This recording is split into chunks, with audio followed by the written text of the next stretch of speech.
Now it's time for the throw punch!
I like to call that intro the ex-wife because it starts off with "Ah!" and that's exactly what it reminds me of. All right. Joining me tonight, we've got admin Jamie and admin V. For those of you who follow Sons of Liberty social media, admin V is the one that writes those enormous posts that piss off everybody. And I'm Big Sarge. And that's all I got to say about that. Our guest tonight is Josh Turek. Did I pronounce your last name correctly? Turek. Wikipedia needs like a pronunciation thing. Is what they need. I'm going to let you introduce yourself because who knows better than you? And also you can pronounce your own last name and I can't. So. Okay. I don't know how long you want me to go for, but I'll give you the quick cliff notes. I'm Iowa State Representative Josh Turek. I'm running for the U.S. Senate here in Iowa. I'm the first permanently disabled member of the Iowa legislature, and I am the Democrat that represents the reddest district that was won on Election Day. I represent two communities in the Iowa legislature. Trump won Carter Lake that I represent by 18 points, and my hometown of Council Bluffs by 10 points, and I was able to win by nearly 6 points. It seems like a good place. I'm a 4-time Paralympian and 2-time gold medalist as well in wheelchair basketball. That seems like good enough. Oh, that is a great thing to say. When I read the thing about you being a wheelchair basketball player, I was like, okay, that's pretty hardcore. And then like I felt kind of bad about myself because I can't even play regular basketball. I'm at basketball. I don't know why. You give me a hand grenade, I can throw it wherever I want. But basketball, nope. I'm 6'4" and I still suck at basketball, so I'm right there with you. Have any of you ever seen wheelchair basketball at any level, or certainly like Paralympic wheelchair basketball? I've watched it on the Olympics a little bit. I will say last year I really enjoyed.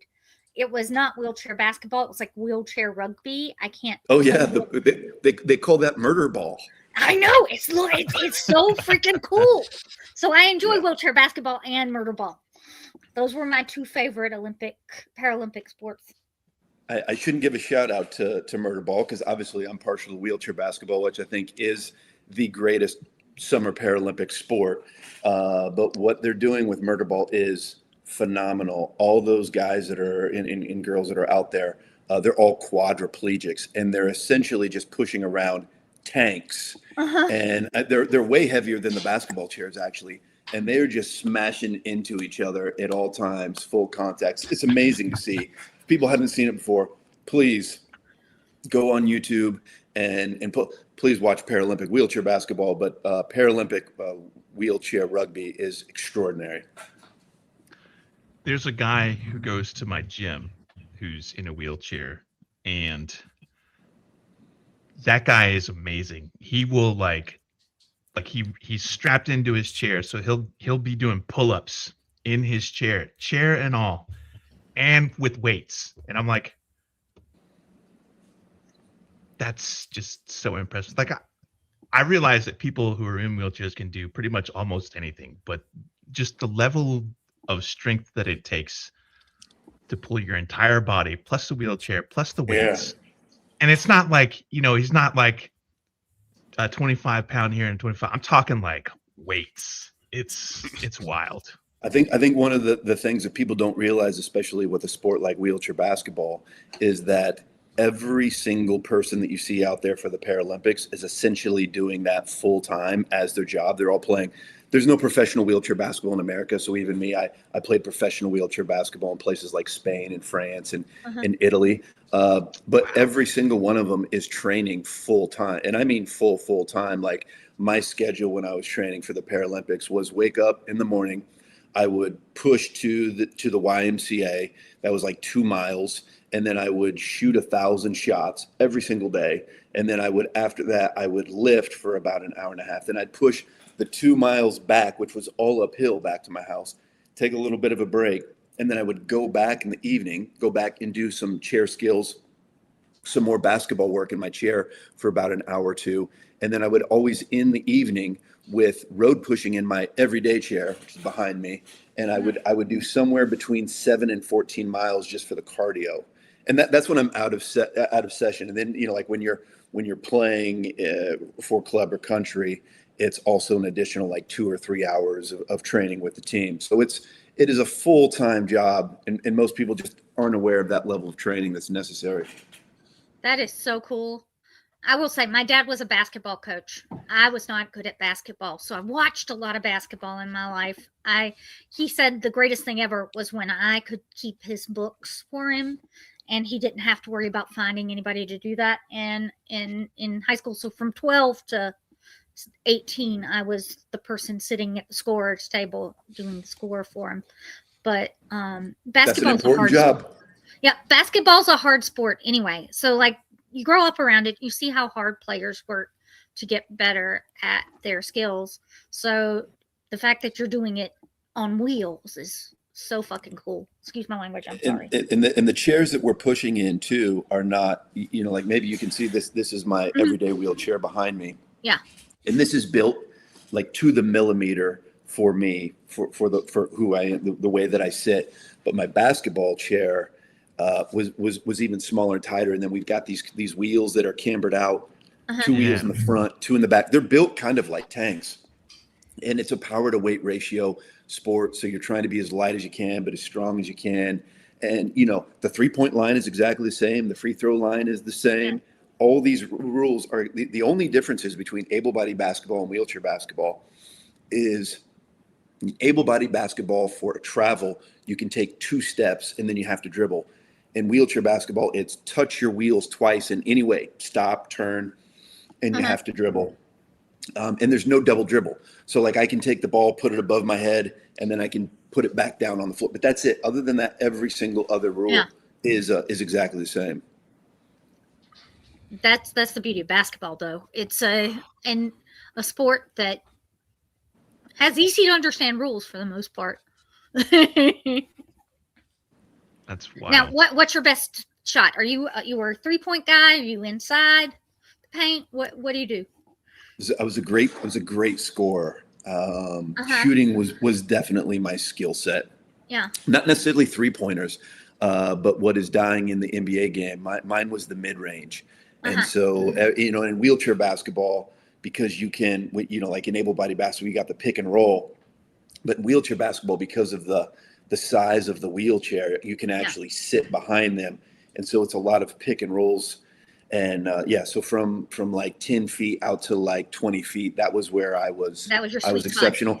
And they would always put me in at the end of the games, regardless if I was playing or not. And they'd always put me in to shoot the free throws. I was our best free throw shooter and just had this unique ability to perform under the pressure, under the lights. And so I know in the last Paralympics that I played in, which was Tokyo 2020, there was a game that we were up by 1 point against Germany with 10 seconds to go. I hadn't played the entire fourth quarter, and they put me in stone cold, went to the free throw line, made them both. And then there was another example where in the quarterfinal, which most people don't realize, that is probably the most pressure you ever feel. Yeah. Because if you lose in the quarterfinal, you go home nothing, completely empty-handed. At least if you win in the quarterfinal, you're playing for medal. You don't know which medal you're playing for, but you're playing for medal. And we were up by 2. and Turkey had fouled me. I hadn't played any of the fourth quarter at all, and I went to the free throw line, made them both, iced the game, up by 4. So I was able to end my career with back-to-back gold medals. Very proud of That's that. awesome. Now, Tokyo was different because it was during COVID times. You're What was that like? Horrible. Yeah. The worst basketball experience I ever had. It really was. I was pretty much 100% certain that I was done after Tokyo. Father Time is undefeated, and I was getting up there in age, and I was really clear that I wanted to have a very successful part B of my life. So I knew I wanted to get involved and do some other things, but Tokyo definitely ended it. We had to wear masks everywhere we went. We had to do the daily nasal swabs. We had to close contacts. We had to do additional ones. I mean, even when we were eating, it was like being in prison. We were locked down. We couldn't even leave our rooms unless we were training or playing. And half of the enjoyment of being in the Paralympics, at least half of the enjoyment, is you're there with your family and your friends, and you're in these amazing countries. We couldn't leave to go see the country, and we were playing in front of completely empty stadiums. Our family and our friends couldn't be there. So the only thing that was good about that was that I got to end my career with a gold medal. That was my very last memory of basketball. That's the last game that I ever played and will ever play. Last time I strapped into my basketball chair. Yeah. And so that was the thing that I was happy about. But other than that, the experience was not great, unfortunately. Oh, I'm sorry, but at least you won a gold medal. That's amazing. That's right. So, and my medal from Tokyo. So, the medal from Tokyo is beautiful.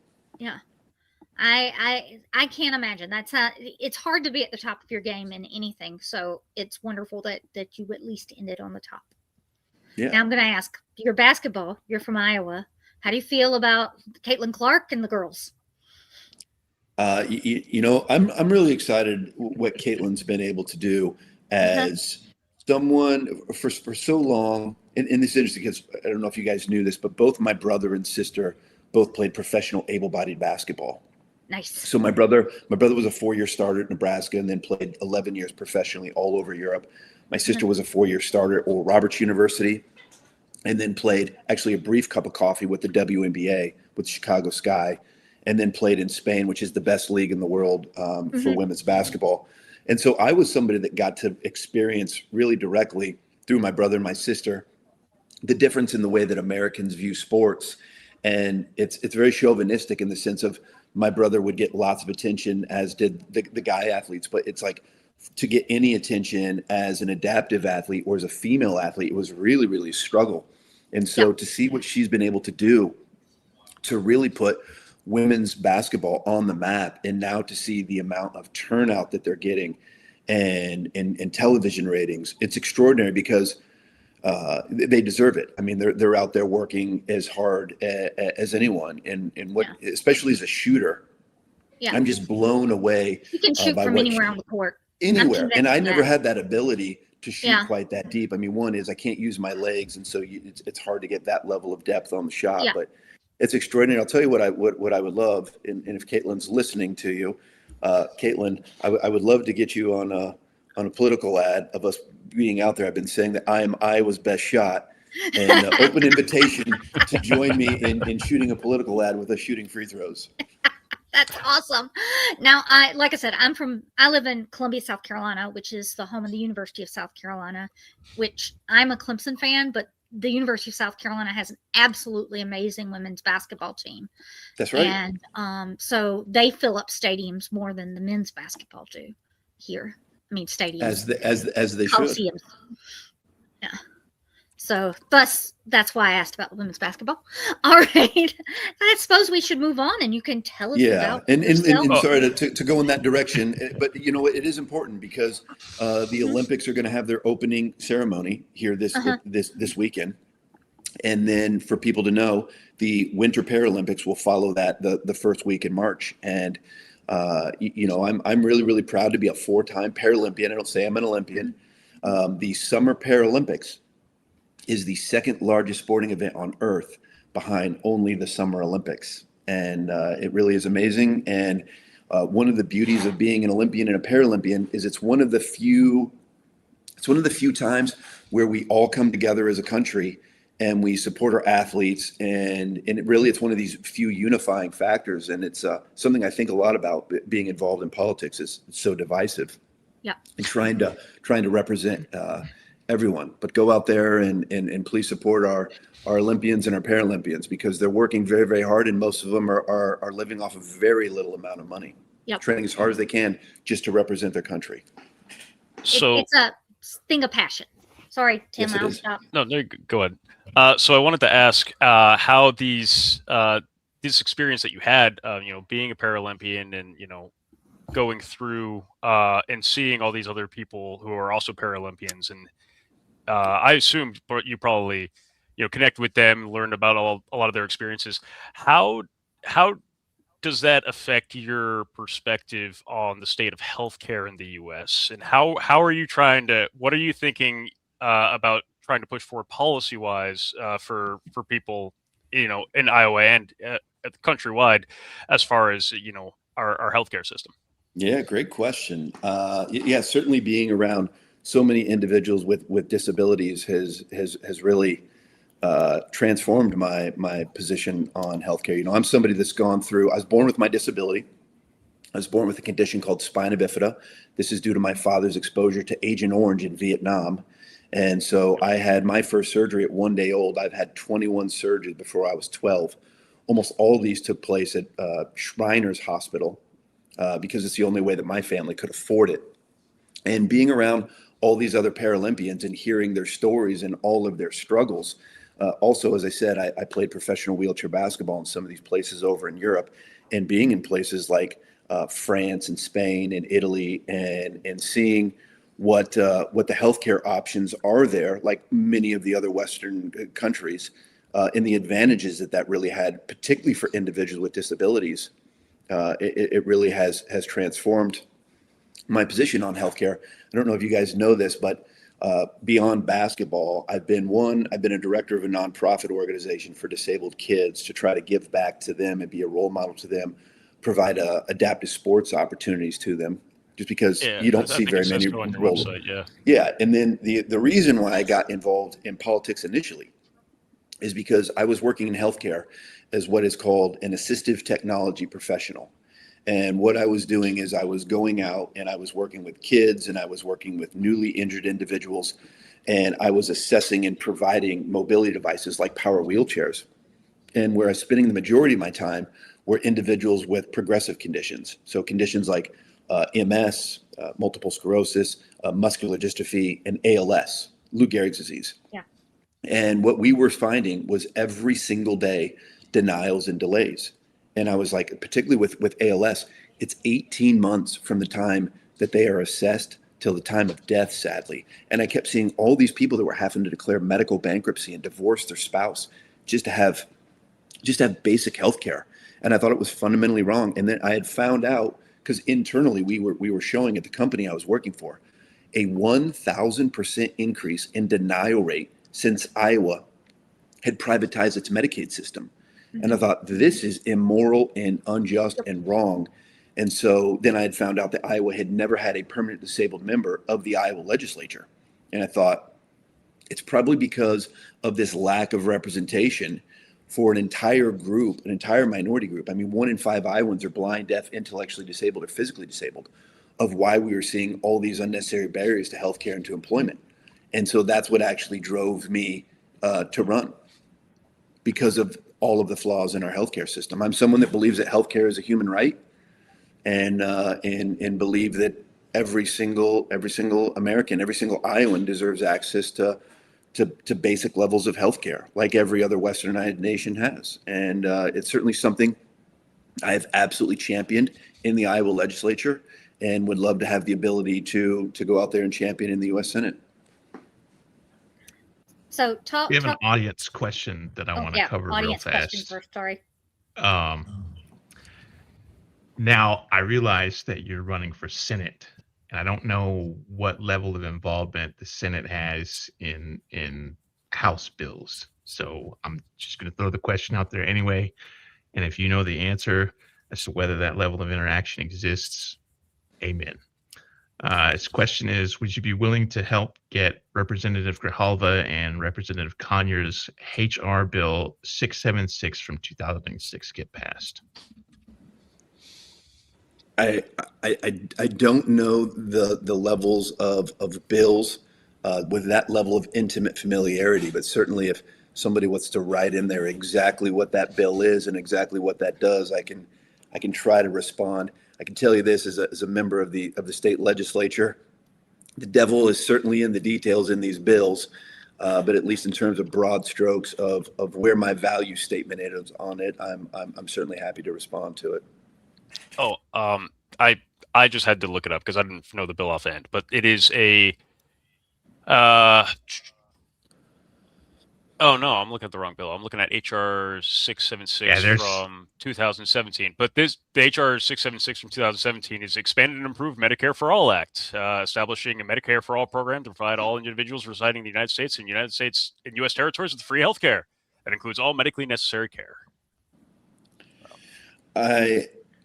I definitely believe that healthcare is a human right, and I'll tell you what I think is the best option with that is to provide a public option to Agreed. people so that we've got a public private hybrid in place, but a baseline level of healthcare for every single citizen. Yeah, absolutely. I'm also somebody that, given the fact that I've worked in healthcare, I've seen a handful of the flaws with Medicare. Not providing transportation to individuals to be able to get to the doctor, not being able to, for example, for individuals with disabilities, Medicare does not provide a direct care worker.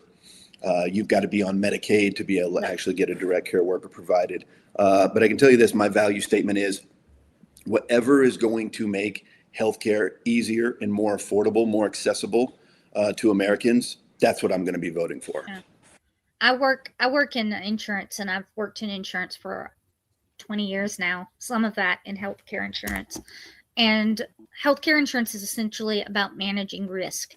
And the older you get, the more challenges that you have or disabilities that you have, the higher the risk and the more difficult it is for insurance to be affordable, right? So I am of the opinion the more we can get covered for people and however we can do it is the best way to do it. So if you want to talk about some specific ideas, we'd love to hear them. Yeah, certainly. And again, I think that the one, we need to fully fund Medicare and Medicaid. Yeah. We need to repeal the big beautiful bill. Here in a state like Iowa, actually, we're nearly dead last for every single healthcare metric, unfortunately. We're looking at a state here in Iowa where 110,000 Iowans are going to lose their healthcare due to the Medicaid cuts. 2 in 5 Iowans in the rural communities are on Medicaid. We're in a state here in Iowa where we have already, this is before the cuts even kick in, we've got 27,000 disabled Iowans that are on Medicaid wait list. The longest wait list is something called the intellectual disability waiver. It is 7-year wait for care. Jesus. You can imagine if that's your kid or someone with a disability through no fault of their own. It's heinous. We've got a direct care worker crisis in the state due to lack of reimbursement. Average direct care worker in Iowa makes around $13 an hour. That's because of lack of reimbursement. That half of the workers are on Medicaid themselves because of the lack of money. We cannot find a single dental provider in the state because of the lack of supports and reimbursement. You think about all of the poor kids that affects, or all the individuals with disabilities that have to be on Medicaid, even if they want to be gainfully employed because they need a direct care worker. It's a system that's really broken. And here, unfortunately, in Iowa, we've already closed over 30 skilled nursing facilities, nursing homes, and rural hospitals all over the state. And it's only getting worse with what we're seeing with cuts to Medicaid. And then now with what they're talking about with the ACA subsidies not continuing, that's 137,000 Iowans that are looking at their healthcare premiums doubling, tripling, and about 30% of what we have remaining of our small family farms in Iowa, they're on ACAs. And these These are communities that are struggling. We're basically dead last for OBGYNs, rural hospitals, rural hospital quality, mental health providers, mental health supports.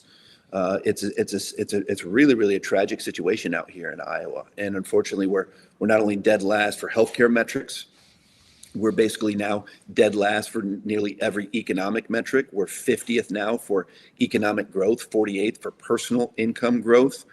We're the only state with a growing cancer rate. We're second highest rates of cancer behind only Kentucky.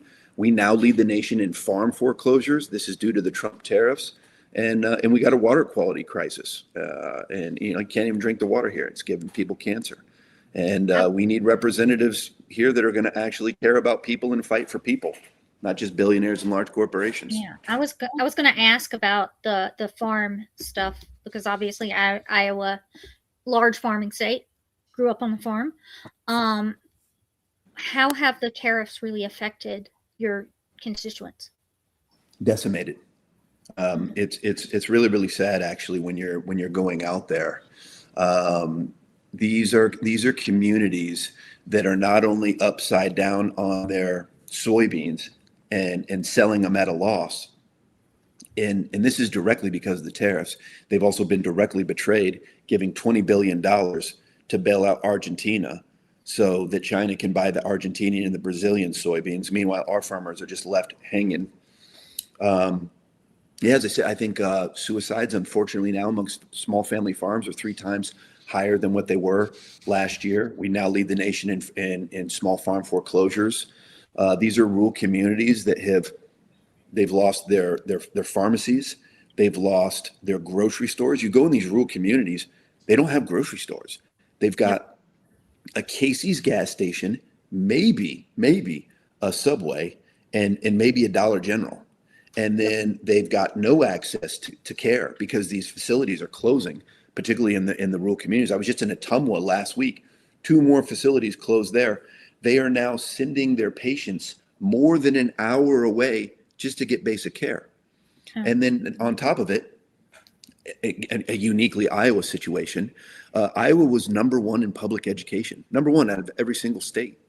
And now we've given vouchers to private schools. We increased their funding to private schools 44%. We're talking this year in the Iowa legislature of only giving increase of less than 1%, not keeping up with inflation.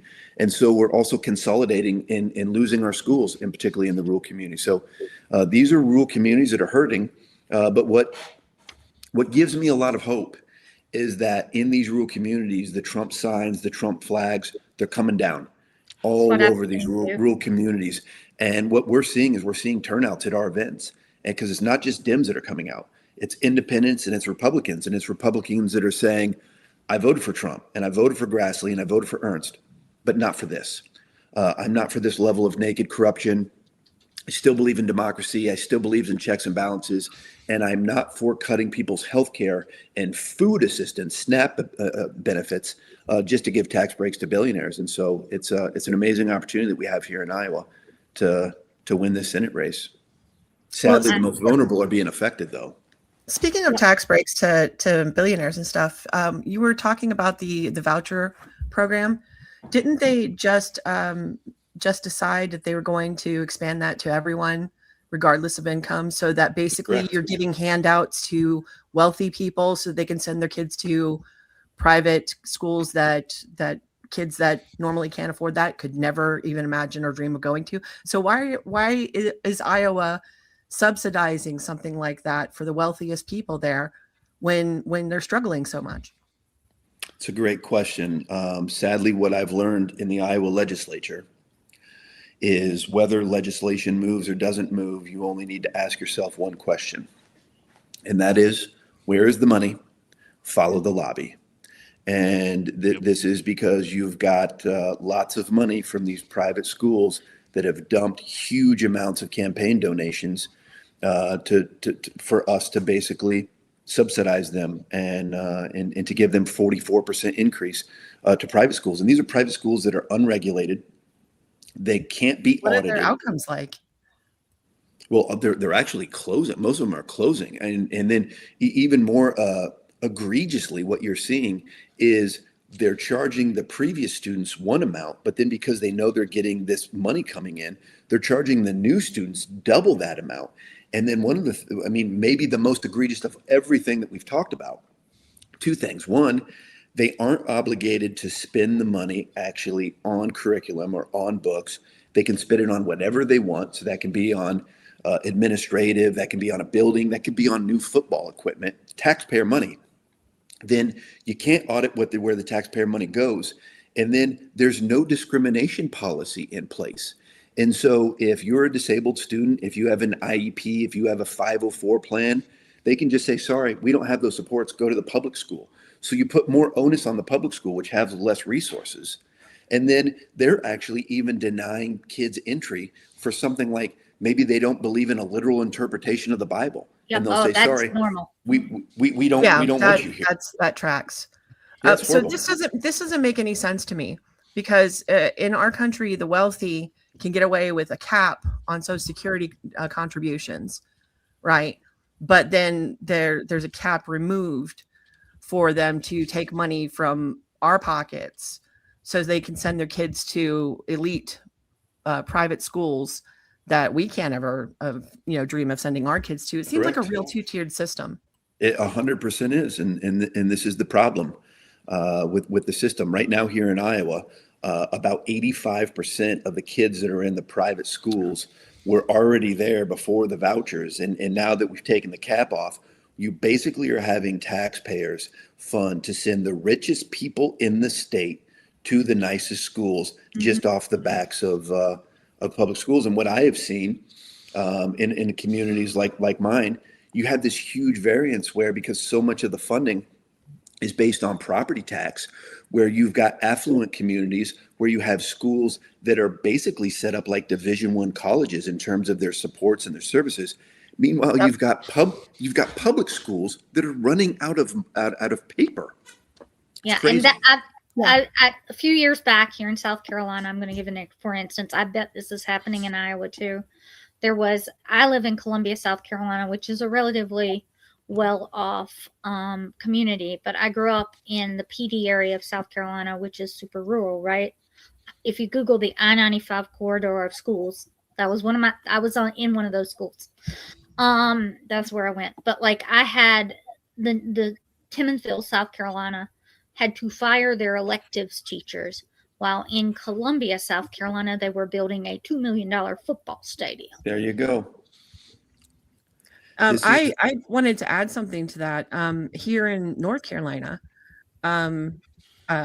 we have a situation where my kid goes to a magnet school that she had to audition to get into and get the lottery. And she's on the spectrum, and she's an honor student. And so she has a 504, which means that the state is supposed to accommodate her.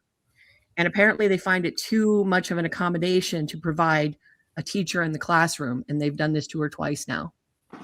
So here's an honor student that's struggling just to pass her class to graduate because they can't accommodate her by putting a teacher in an honors class. So that brings us to the Department of Education. Let's talk about that. What are your ideas? Well, I think they're being grossly underfunded. I mean, it's been a systematic defunding of public schools and shifting the money to private schools, right? I mean, you are correct. You said that it was basically who's padding whose pockets, and right? It's why are they calling out who they are? Like, who are these people? Who are the people in office who are getting their pockets padded? It's sad too, because public education, again, was a point of personal pride for all Iowans. Number one, it's even on the quarter that we put out there, foundation and education. Oh, and yeah. Public education was, what people don't realize is public education is an American ideal. And that's because the founding fathers recognized that to have a functioning democracy, you needed to have an educated electorate.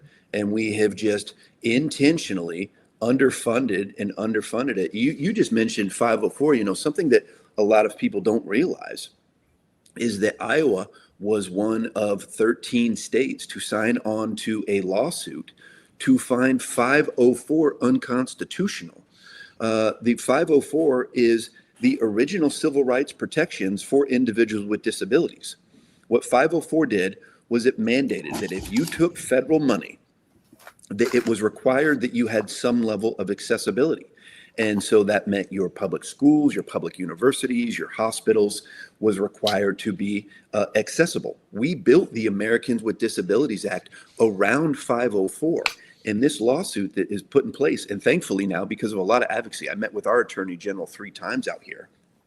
Iowa has been removed from this 504 lawsuit, but there are still 9 states that are out there, and they're fighting to remove the original civil rights protections for individuals with disabilities. It's horrible what we're seeing. Just civil rights being eroded left and right. And one of the ones that is never talked about enough is my minority group, which is, the 20% of individuals with disabilities that essentially have no representation at every single level of government. Absolutely. I completely agree with you. As somebody who's also on the spectrum, I see the struggle that my kid has had, and that she has, it's been an uphill battle the entire way. And you direct it inward, right? Kids directed inward. They feel like it's a personal failing, and that shouldn't be happening. Especially when, they try so hard, to achieve. And all we're asking is, for them to have the education that we paid for, with our tax dollars. And it infuriates me to think that Iowans are having that money taken from public schools, shifted to private schools for wealthy people who can totally afford it, right? And then you have kids with disabilities who probably aren't getting the accommodations that they need.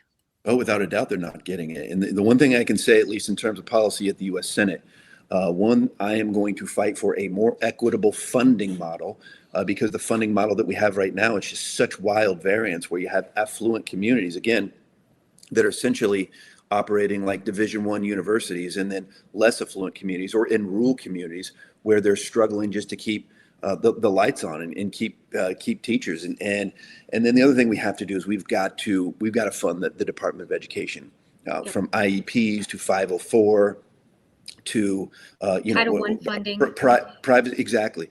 It's we have to have a strong Department of Education, and certainly in the U.S. Senate, I'll be fighting for that.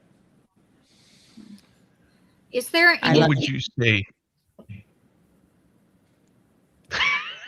Go ahead, Tim. I've talked a lot. Yeah, you have. Uh-huh. Go ahead, Big Sarge. We haven't heard much from you on this one. You had the audacity to mention Timminsville, Uh-huh. which is basically no longer in existence. The town is basically dead. So anyway, my question was going to be, I kind of wanted to talk about your campaign. You're running for Senate. You're running for the Senate seat that is going to be vacated by the notorious Joni Ernst. For everybody that has no idea what we're talking about, she's the one. Well, we're all gonna die. Bye bye, Joni. Yeah, she's the one that got in front of her town hall. Like, I guess she miraculously held a town hall and was expecting it to go well. One of the rare instances where somebody actually had a town hall. People are gonna die. Well, we're all gonna die. We're all gonna die sometime. So that's the seat that's coming available. Oh my God. And we previously had Nathan Sage on, who is also running for that seat. So I wanted to get your perspective. First of all, I want to know what you're drinking, because I have a gin gimlet, and I see you have like some kind of delicious looking. It looks like a that's a pale ale. That's a Hefeweizen. No, this is a hazy IPA that was made in Iowa. It's it's probably my favorite Iowa brew. It's made out of Decorah, Iowa, and it's called Pseudo Sue. So if any of you out there I know Pseudo Sue. Pseudo Sue's. I worked at a beer store that sold a lot of craft beer. Because that's what we have in Central Pennsylvania. We have dedicated beer stores. Pseudo Sue, I've tried it. It's very, very good. Very, very, very solid beer. No, give us the very choice. Made in Iowa. Right. So now we know that. Thank you. Next question is, what would you say are going to be your top 3? Like, if you had all the things that you want to try to accomplish, all the things that you're running for your campaign, your platform, what would you say would be your top 3? Great question. I'm a common sense prairie populist, like Senator Tom Harkin was, and one of the reasons why I'm doing this, why I'm running, is because for 30 years here in Iowa, we had Senator Tom Harkin, the father of the American with Disabilities Act, and I'm only here because of the work that he did. He provided me an on-ramp onto society like so many other disabled Americans, and I think that we need to once again have a senator that cares about people, cares about Iowa and Iowans. My top three policies, the very first bill that I will sponsor in the U.S. Senate is what I call a dignity in work bill. This is first and foremost going to be to raise the minimum wage. Here in Iowa, we are still at a federal minimum, an egregious $7.25. Oh my So God. first thing, raise the minimum wage. Second thing in there is in Iowa, we have something that are called 14C certificates. A 14C certificate allows a for-profit business to pay someone with a disability a sub-minimum wage just due to a physical or intellectual disability. I will do away with 14C for-profit business. And third will be to restore collective bargaining rights to all of our laborers and to provide more union protections. That's going to be the first one. Another one is going to be, I care very much about affordable housing. I think that affordable housing is the way to have access to the American dream is through affordable housing. And I saw the stat the other day that now the average age for a first-time home buyer in this country is now 41 years 40 old. years old. Mhm. That's right, 41. And I've run a bill every single year that I've been in the Iowa legislature to put a 5-year moratorium on private equity being able to buy up single-family homes. Because nationwide, that number is somewhere in the 40s, somewhere between 41 and 43% Yep. of the single-family homes are being bought up by Wall Street firms. And there is no way that you and I can compete with them. And it is unnecessarily driving up the cost of housing. And again, the way that you transfer wealth from one generation to the next is through home ownership. And the great American dream is through home ownership. And so that would be the second. And then the third, again, due to the reason why I got into this, my experience both in the nonprofit and the for-profit, and also my personal experience being born with a disability, having 21 surgeries before I was 12 years old, I, in a very deeply personal way, understand the importance of affordable and accessible healthcare. And if I could just get one piece of policy across the finish line, it would be to make healthcare more accessible and more affordable to every single American, like every other nation on earth has access to. I think that would be a life very well lived. I agree, like what Dr. Martin Luther King said, where out of all of the most injustices, healthcare is the largest injustice that we experience in this country. And look, I've seen it firsthand from being with my disability, from all the people that I've had the opportunity to try to help in my life as the sole member of the disabled community in the legislature. I just get over and over and over. I get emails from people just saying, this is what I'm being denied, and this is my experience, and seeing far too many people that have had to declare bankruptcy or divorce their spouse. And this is why I think that we need more people in the United Senate from places like Council Bluffs, Iowa, a working class community, working class family. I went through a lot of economic struggle.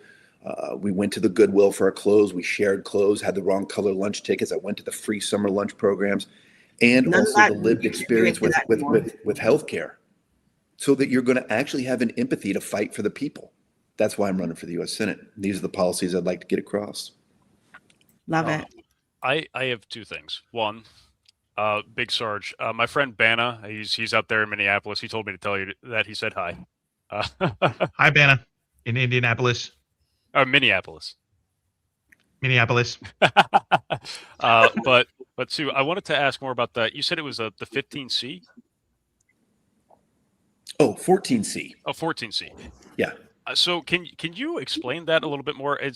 I don't understand how that's a thing that exists. If that makes sense. Like, I don't understand how they were able to get that passed as policy. Shouldn't that be considered at this point? like It illegal on a federal level? it should be archaic, truthfully. Yeah. But this goes back from the Department of Labor all the way back to I believe the early 1950s, and you can imagine all the stereotypes that were associated with individuals with disabilities at the time. And at the time, I think they actually viewed it as this is going to be a way that we can incentivize companies to hire individuals with disabilities. And I totally understand if someone has severe intellectual disabilities, more like a DAHAB, where these are individuals that they don't have any other options. I can see paying them a sub minimum wage, but to allow for-profit businesses like a Walmart or go through these large multinational corporations to pay someone just because they're physically or intellectually disabled is just fundamentally wrong. And this is archaic policy, and it should not exist. If I get to the U.S. Senate, I'm going to do everything I can to make sure that no longer exists. I'll tell you another thing that many of you probably don't know is that of all of the demographics, the group that has the highest levels of unemployment are actually individuals with disabilities with an advanced degree.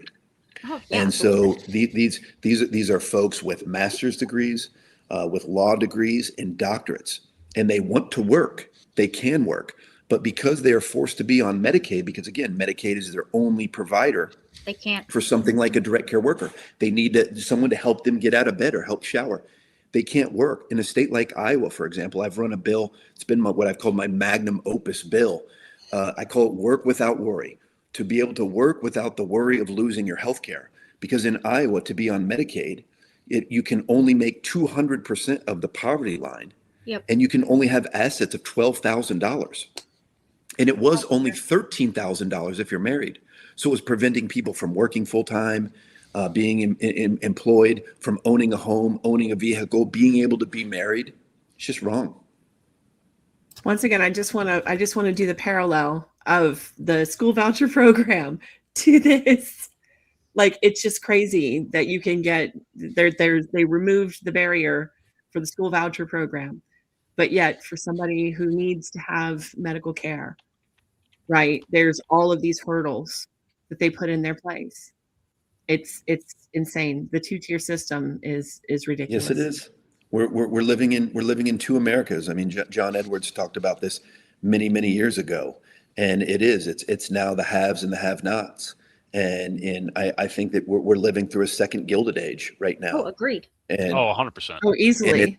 yeah, the issues in this country to be a caste system is, with the way that they're setting up the schools and everything, so that the wealthy and their kids will get to have, this kind of education, and the kids that have to go to public schools and things, they get this kind of education.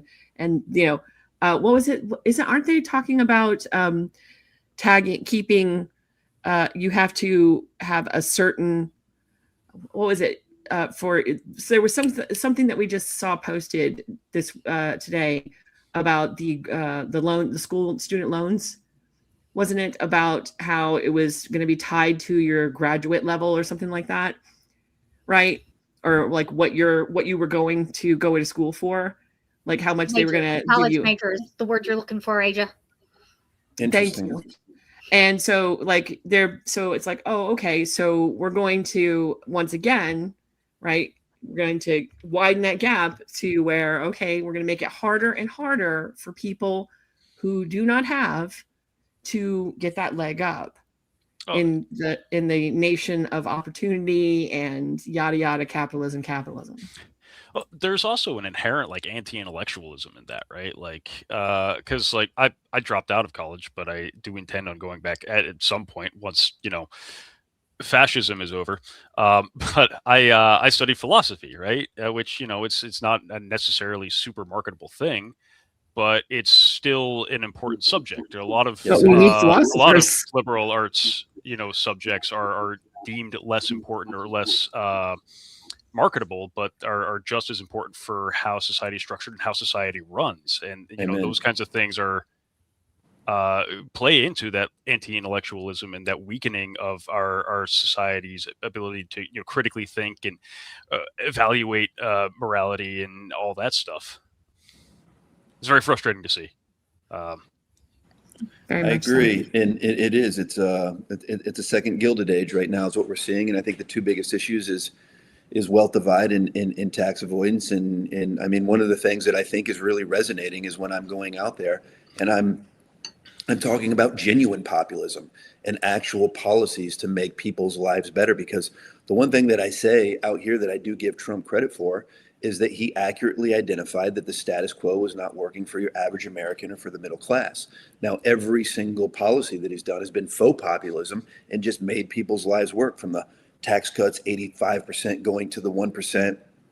Big Beautiful Bill, certainly the most egregious example, where you're cutting people's health care and food assistance just to give tax breaks to billionaires. But going out there in these communities and saying, here's how I'm going to make your life better. A livable wage, affordable housing, affordable health care, affordable pharmaceuticals, doing something about this cancer crisis, supporting our public schools, making sure that every single Iowan has access to drinkable water. This is really resonating with people, and I think there's a real appetite for it. So what's think that causing more- the drinking water crisis in Iowa? I'm being curious about that now because you mentioned it a couple of times. More than anything, it is the lack of regulations that we see in the nitrate levels being so high. So I think that environmental. this is correct. Well, Yeah, doesn't especially that especially in impact an ag state. We need to provide Right. more incentives to our farmers to do things like cover crops and mandatory land barriers. And look, I think this is going to be best addressed in Iowa right now. We've defunded our water quality sensors to the tune of $500,000. Oh, wow. We need to refund that, and then also the best way to address this is up in the U.S. Senate with the EPA. We need to drop what's allowable in terms of nitrate standards, because the water out here is terrible. It's a uniquely Iowa problem, and we're not doing nearly enough at the state or certainly at the federal level to be able to address this. Are you guys seeing the same thing that we're seeing around the rest of the country with data centers buying up a lot of farmland Yes. and eating up a lot of the water resources and things like that? Is that coming to Iowa as well? Yes, it is. And Iowa is centrally located, and certainly, like the Google's largest data center is actually right outside of my community in Council Bluffs, where I'm from. And last year, I think they used 3.5 million gallons of water and used so much electricity that it basically drove up the electricity rates for your average resident out there. And and certainly we need to provide some protections in place to make sure that they are paying their fair share and not just going out here and using up all of the resources in the water and driving up electricity rates. And like I said, I mean, this is the problem that we've got. Our Iowa representatives right now are just looking out for billionaires and large corporations and special interest groups, and nobody's looking out for the little guy. Now, did they get a tax incentive to put that data center up? And Yes, they did. are they getting Yeah. did they get like a grace period for taxes and things Yes, like they that? did. Where they You guys pay know how many essentially jobs it's going to create? Correct. Nothing in terms of property tax. Now they create jobs initially while they're being built, but then after that, Well, yeah. they're The essentially just contractors, automated, and there's no real value to the community after that. None. And look, I was in a uniquely bad place. I mean, the numbers just came out the other day. We are now 50th in terms of economic growth. We are already one of two states already in an economic downturn. You add all of this up, we're basically dead last for the economics, dead last for the healthcare, only state with a growing cancer rate, now leading the nation in farm foreclosures due to what's happened with the Trump tariffs. This is a state that is uniquely in a bad position, and sometimes, like what you've seen in states like Kansas, you have to bottom out before people are willing to wake up. But this is a generational opportunity that we've got here in Iowa. This is the first time since 1968 we've got an open Senate race together with an open governor's race and 2 open congressional races. And here in Trump's first midterm, he won 3 of the 4 congressional seats. We almost won all 4, 3 points away. And everywhere that we are going all across this state, what we keep hearing from people, urban areas, rural areas, people are hurting, people are struggling, and they're ready for something different. And Trump came out here last week, and the reason why he came out here is because he knows this governor's race, this Senate race, and these congressional races are in play. And I believe that Iowa is going to be the center of the political universe. And it's going to take a candidate like mine to be able to win this. I am the Democrat that represents the reddest district that was won on election day. I outperformed the top of the ticket, Trump administration, by basically 50% more than any other Democrat in the state. And I'm the only one in this primary field that's even run against a Republican. But this is a generational chance that we have in front of us here in Iowa to not only change our community or our county or our state, but for Iowa to really change the Congress and change Senate and have an amazing ability to change the country. That's the opportunity that we have here in 2026. So I wanted to ask, shifting topics slightly, are you planning, upon getting to the Senate, are you planning to support impeachment? It's a good question. I certainly think that there are things up there that can be considered impeachable. Here's what I say about that, and it's not trying to deflect it, really, is that I'm not going to measure the drapes or talk in hypotheticals before I'm up there. Is that if I am elected to the U.S. Senate, I will do my constitutional duty to essentially be the judge and jury of what would be sent to me as articles of impeachment. And I will look over all of that material and make a decision there.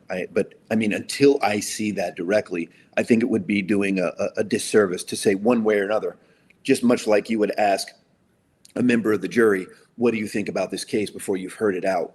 But I would say this certainly from where I'm sitting right now as Josh Turek, state legislator in Canada. I think that there are things that certainly are deeply concerning that could rise to the level of impeachment. Yeah, and the House is the one who gives the papers of impeachment to the Senate. Correct. And the Senate serves as a jury. First, yeah. Yeah, so I think that's fair to say. Yeah, for sure. I just, being as SOL as part of Removal Coalition, right? We got one of us has to ask at some point. So. Sure. No, and we're leaving that one question.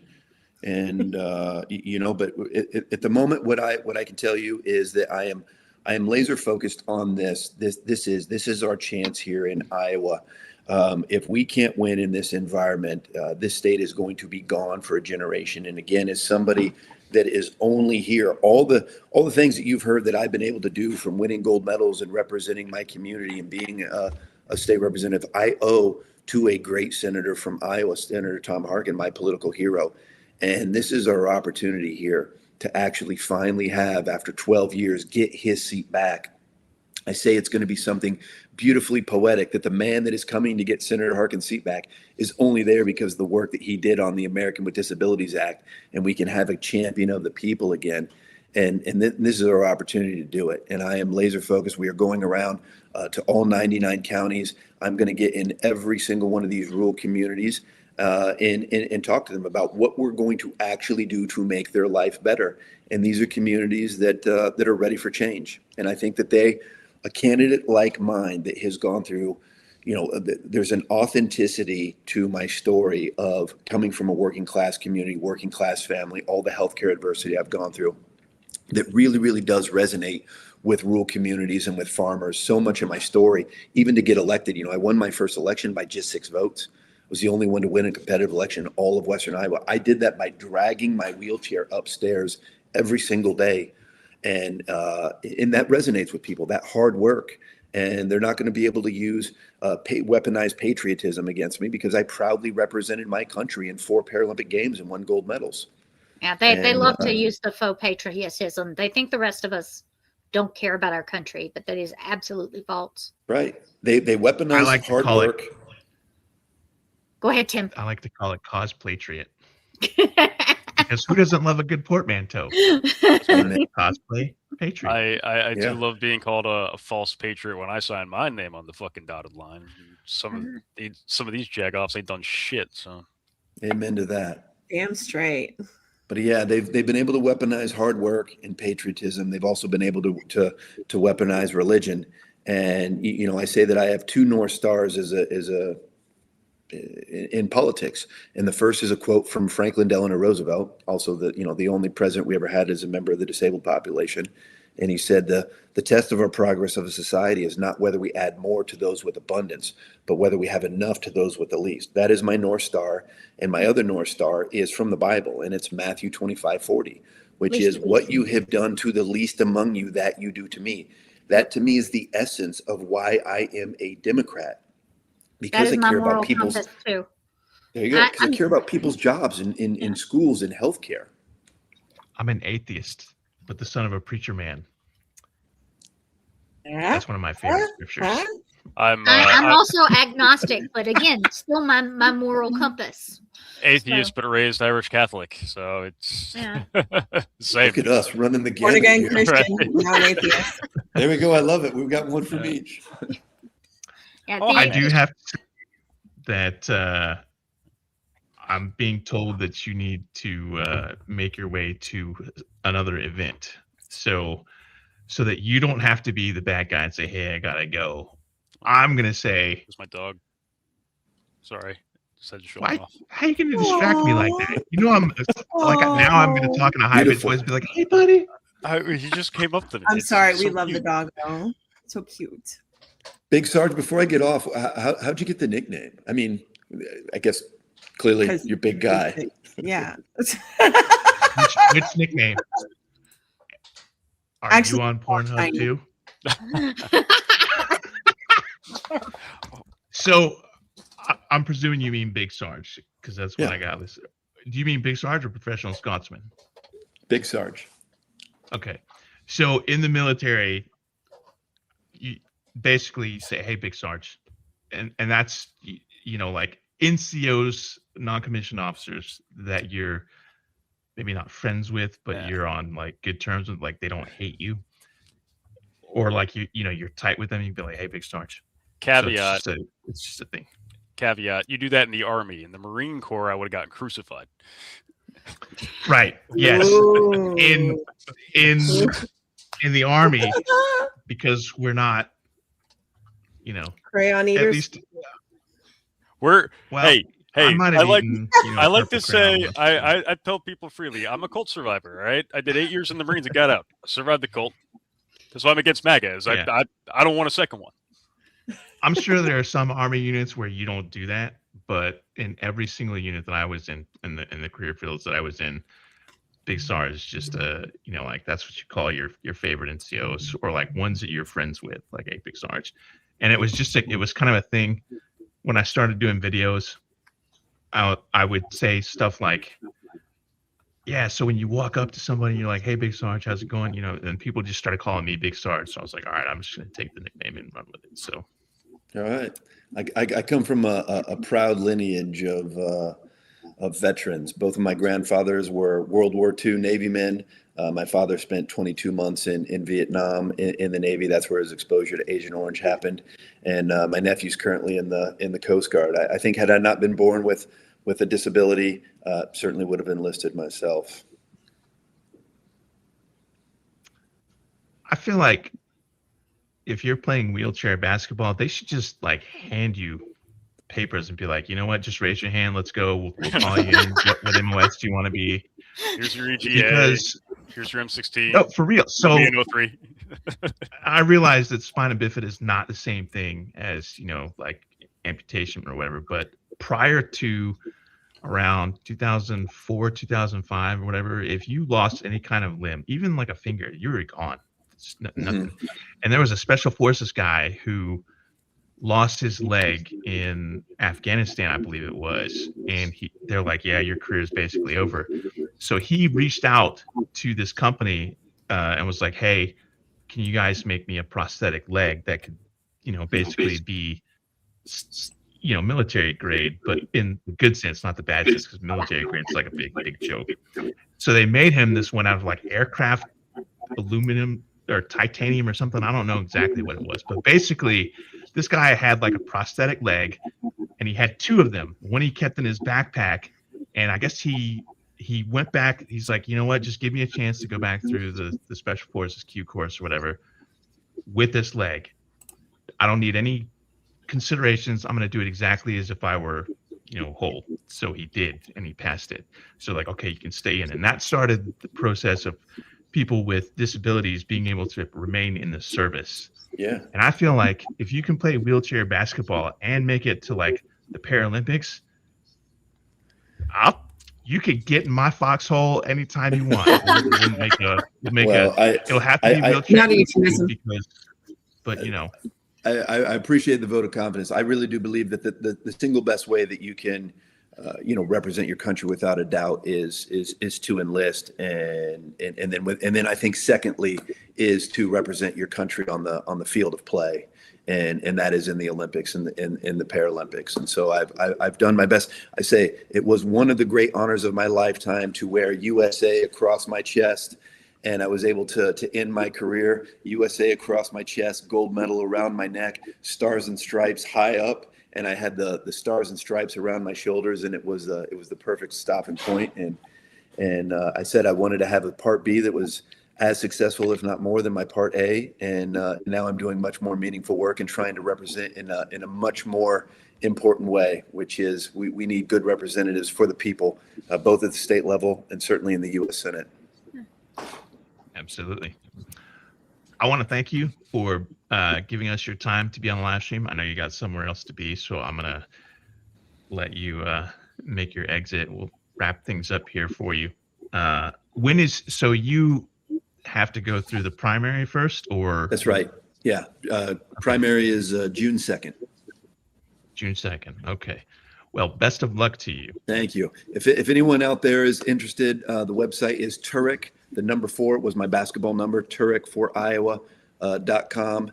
And please help us out. Not taking any corporate PAC money on this thing, because I want to be representing Iowa and Iowans and the people, not billionaires and large corporations and special interest groups. And so certainly anybody out there that would like to donate a few bucks or volunteer in any way. We also have a merch store out there if anybody wants to pick up a T-shirt or a yard sign. But genuinely, thank you guys for having me on. I really enjoyed this. Thanks for coming. Good luck. Thank you for being here. Thank you, guys.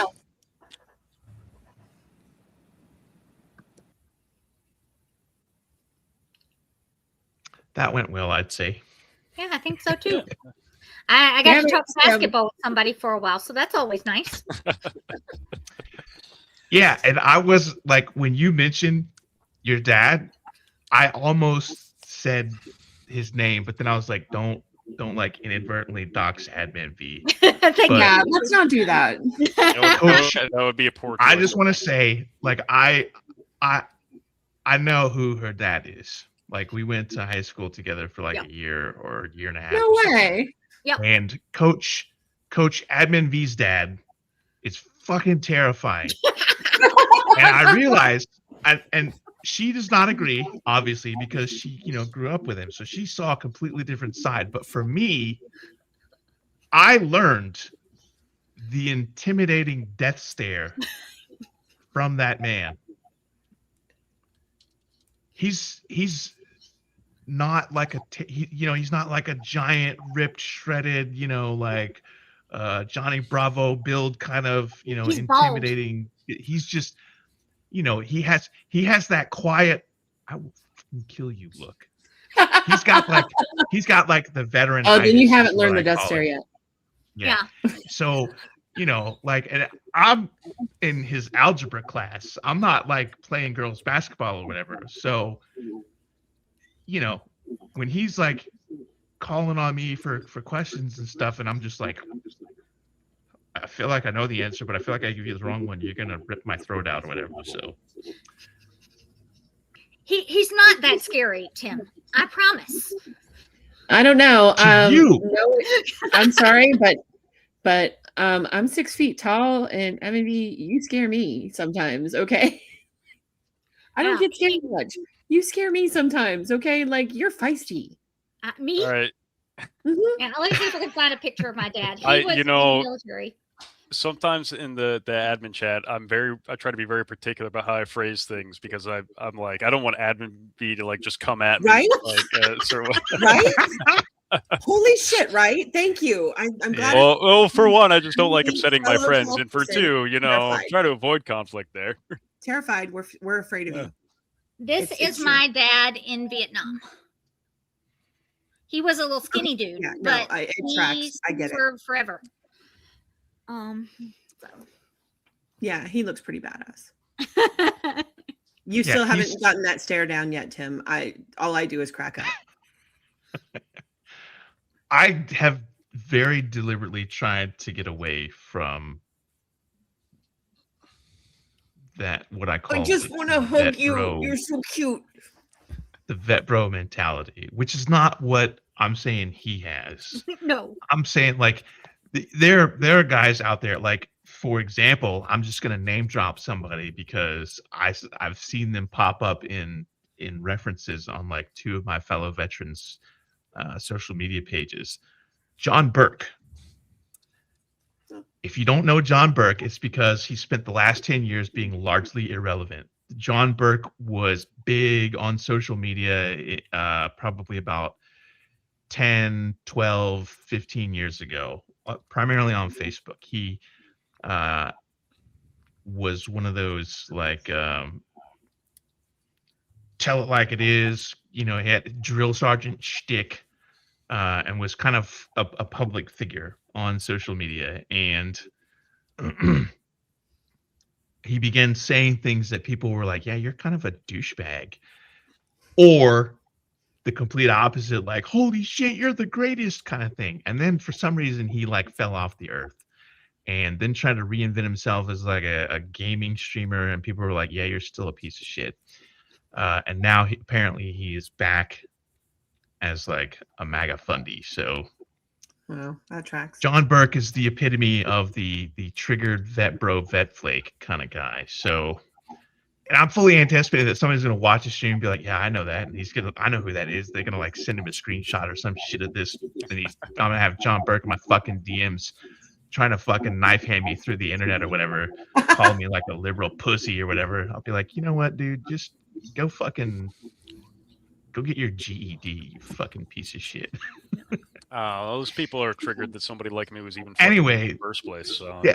Fuck them. Yeah, there's like a whole subset of veteran culture where they walk around like they're still in the military. Like, okay, yeah, I have the nickname Big Sarge because that's some shit that people were calling me because they knew, because I was like, oh, angry veteran, whatever. And they're like, hey, Big Sarge, so I was, whatever, I'm just going to fucking adopt it. But that's not my name. Nope. And when I go to things and people are like, hey, Big Sarge, I'm like, no, my name is Tim. Just call me Tim. Don't fuck. Big Sarge is a persona.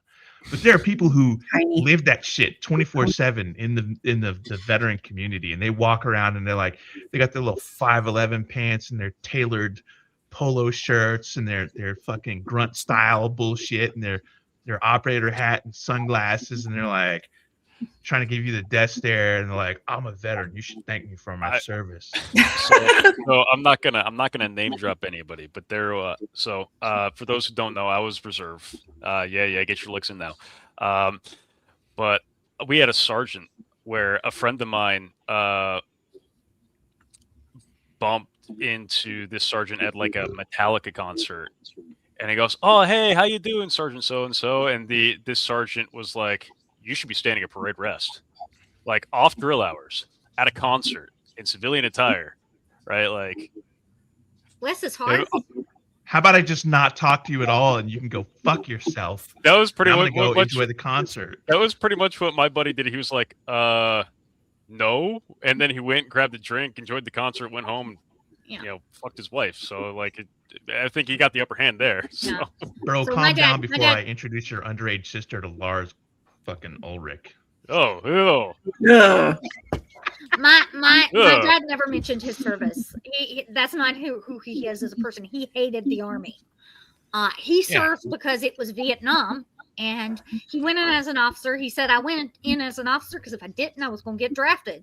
So that's what he did. He got his, and then went and taught math for 30 years. He's a math teacher. Yeah. Effectively. Yeah, he's Very good math teacher. effectively. Tim will tell you. That's awesome. Yeah. That man No loves one math more than he loves me. What? No, lies. Lies. Yeah, I remember like the first time that I mentioned the sheer terror that this man inspired in me and others. And she's like, "Yeah, that's not the guy I know at all." And I'm like, "Yeah, I know." And then she's like, "The guy that I know would like get down on all fours and I would like, get Oh. horseback rides and you'd ride around Yeah. and play When I was horsey 3, and whatnot." he was my And I'm horsey. picturing this quiet, stern-looking, angry-faced man who literally could stare laser bolts right through you, doing the horsey thing with little admin V riding on his back, and I'm like, there's a disconnect in my reality, just somewhere. And I can totally see it. I just can't see it, like because that's not the experience that I had. Which so. And it's not like her dad's a terrible person. He's a, he's a phenomenal coach. He's a great teacher, great parent. Just, as a shitbag student that could not do math at all and was terrified of math, this just added to it, like, Yeah. what's the answer? So Number 7. I'm like, Oh God, no. when people would walk into my dad's classroom from the hall in between classes, they would stop talking. They'd immediately be quiet as soon as they walked into the room. There was no socializing once you got into Robbie Perry's room. Nope. Sorry, I just mentioned my own dad's name. Sorry. Now y'all know me. Sorry. It's all right. No big deal. Go back and edit the That's video. okay. Rewind. Everybody. I'm gonna flash the screen. Everybody, erase. Yeah. The What do you Men mean in Black. flash the screen? You mean like The Men in That's Black. for flash. later. This is a family stream, Asia. Yeah, and I What we I'm do good at math backstage because I stays like math. backstage, people. Yeah, All but right. if they know You now. They know. promised.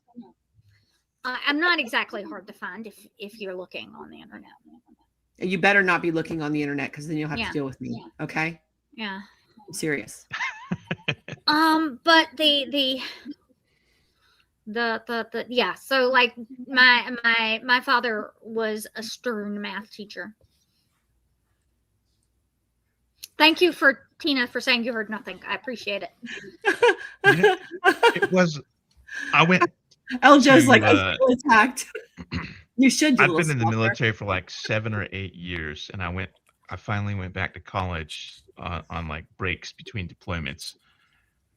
And after all the military shit that I'd done, whether it was like learning how to calculate fucking mortar fire or whatever, or just like going through like military intelligence and language schools and shit like that, I finally got back into college at like the age of like 26, 27, something like that.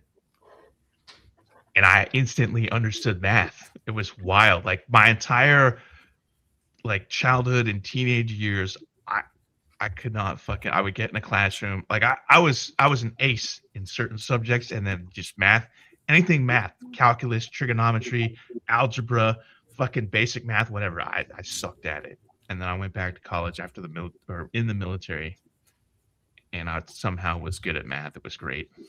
Yeah. Sometimes you need that gap. It's just the way it goes. Like you need a life experience.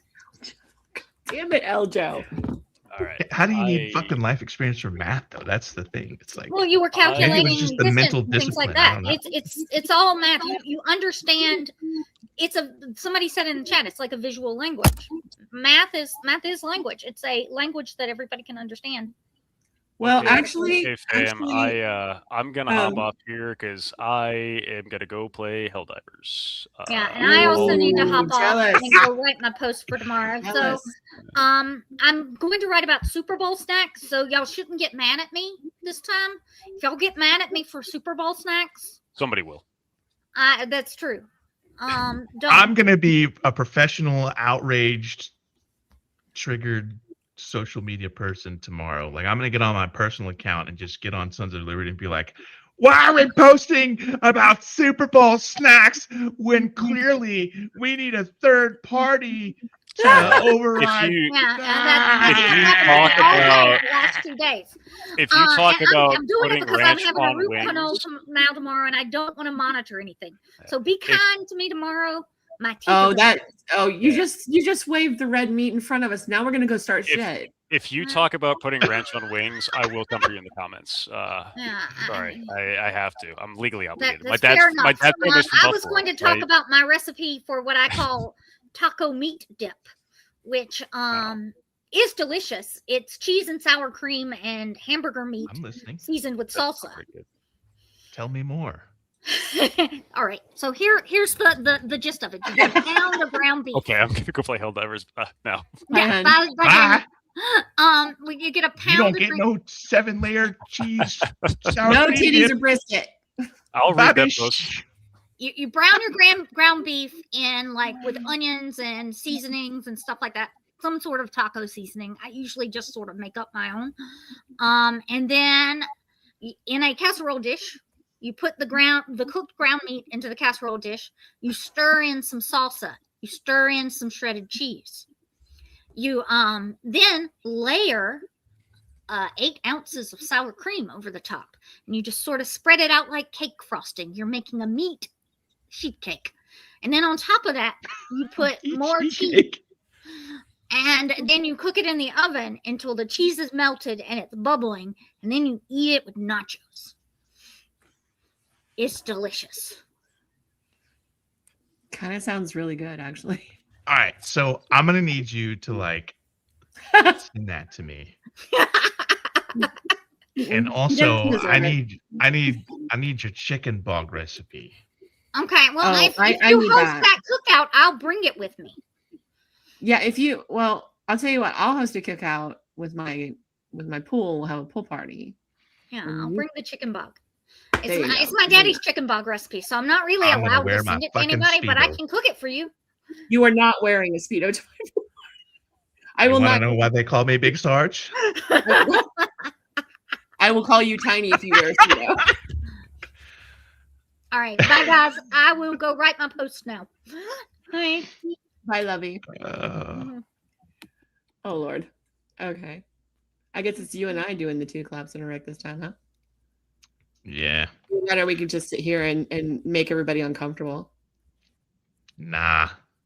I'm gonna go make another one of these, and then I got a removal coalition meeting to attend in a little bit. Fun. So I want to thank everybody that's still tuned in, even though our guest has departed, and half of our active admins from the stream are gone.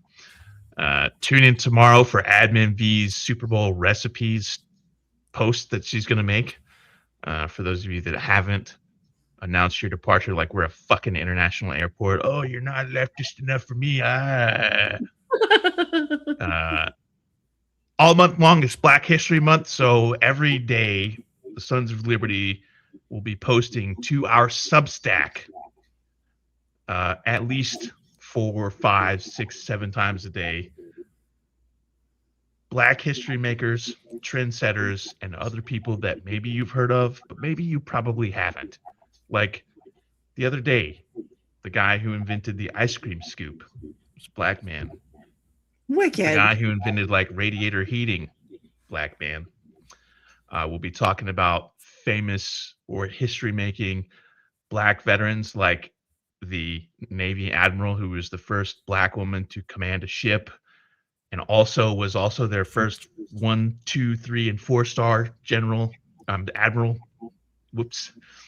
Was also the first vice chief of naval operations, and a whole bunch of. I went through the list, and she was like the first this, that, or the other, whether it was black or woman or black woman, to be this, that. And it was like 7 or 8. I couldn't remember how many I counted. Anyway, we'll be talking about them. We'll be talking about the original salt and pepper. We'll be talking about famous musicians, people who invented things, people who gained notoriety. We'll also be talking about some bad stuff. We'll be talking about victims of racial violence, because those are the things that MAGA wants to erase. And That's so right. we're going to talk about them because fuck MAGA. That's right. And so we'll be talking about that all month long. I'm going to try to get admin Doug more involved, because if I get in front of a video camera and start talking about, like, you know, like today we're going to talk about Harriet Tubman and we're going to talk about Doris Miller, people would be like, what are you doing? You're white. Shut the fuck up. We don't want to hear this from you. So I don't want to, you know, make videos. So Yeah. no, there's not a new salt and pepper. So the salt and pepper that you know are the R&B group from the late 80s, early 90s. However, there was a salt and pepper who were entertainers in the 20s, 30s, and I think up until like the early 40s. And that was actually their nicknames, Salt and Pepper. So I guess you'll just have to stay tuned to our Substack or any of the other social medias where we like say, hey, we just put up a post on Substack, go here, click the link, etc., etc. Anyway, they got a pretty great story. I like them.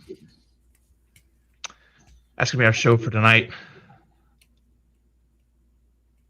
I got nothing. So, Saturday, February 7th, Revolutionary Black Panther Party has invited everybody, including Sons of Liberty, to an armed march in Cookeville, Tennessee.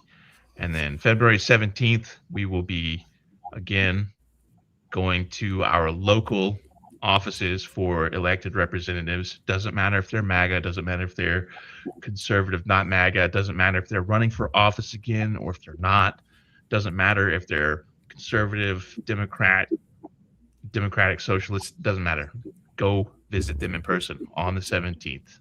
We have talking points, so does Flair, who we're partnering with for this, and then February 27th, rally in DC. And then I think Cliff Cash is going to announce something at Mar-a-Lago in early March. I don't want to spoil it. You'll just have to wait for his announcement, which we'll be promoting. So, yeah. Anyway, now that's our show for tonight. Thank you, Admin Asia, for staying for the whole thing. Instead of always like ride or die. Everybody else. I got you. All right.